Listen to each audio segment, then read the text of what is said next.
So in this video is for hour 4 of Sam's SQL in 24 hours.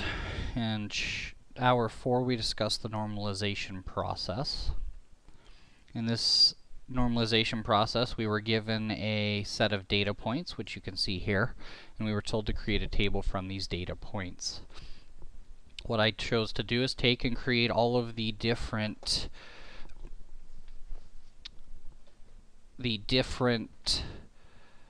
columns that I would need for my tables in one list, and you can see that that list here is 25 columns long. The problem is these columns actually cover, multiple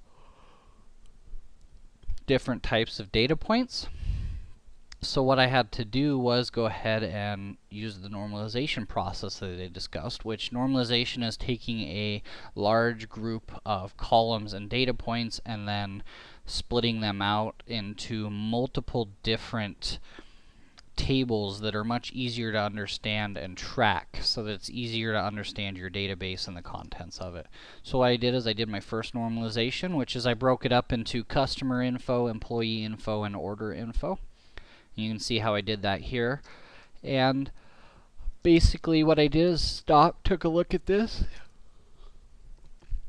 and discussed what I could also eliminate out of the employee info, as it was still a rather large group.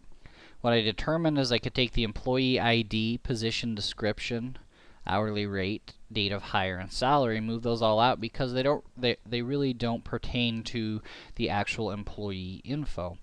So what I did is I went ahead and normalized the information again, and so I came up with employee info and employee pay, customer info, and order info.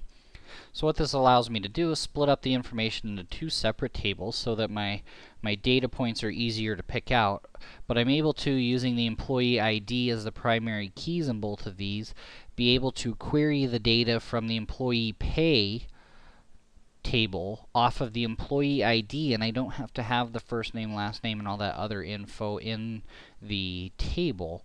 So I can have just the 5 columns in the employee pay table and have a larger employee info table, but then I'm able to take those and, using the employee ID, pull the data out of the employee, so I could take and do a query where I want first name, last name, position, description, and date of hire.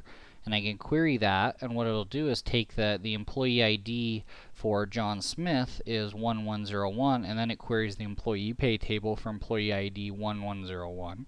And then mashes those two together, and we get the query back. So that's so then what I had to do was take and create a table, or use the create table query and then build the employee pay table, which is what I did here. So of course I use create table, and then the name is employee pay table, and then I have employee ID, variable character, not null, primary key, because there always has to be something here, and position description, not null, hire date, pay rate, salary, and then this says that the employee table employee ID will be identical to the employee ID for this table, so that they can be used to link each other. So I then copied that and pasted it here, and you can see that I've executed this query, and as I executed it earlier to verify it, I have employee pay table is in the database already, which means that it won't add it again. But if I were to change like one thing here and change the name on this, it would add that table. So that's just a very brief overview of normalization and how that works, and I'd like to thank you for viewing, and have a nice day.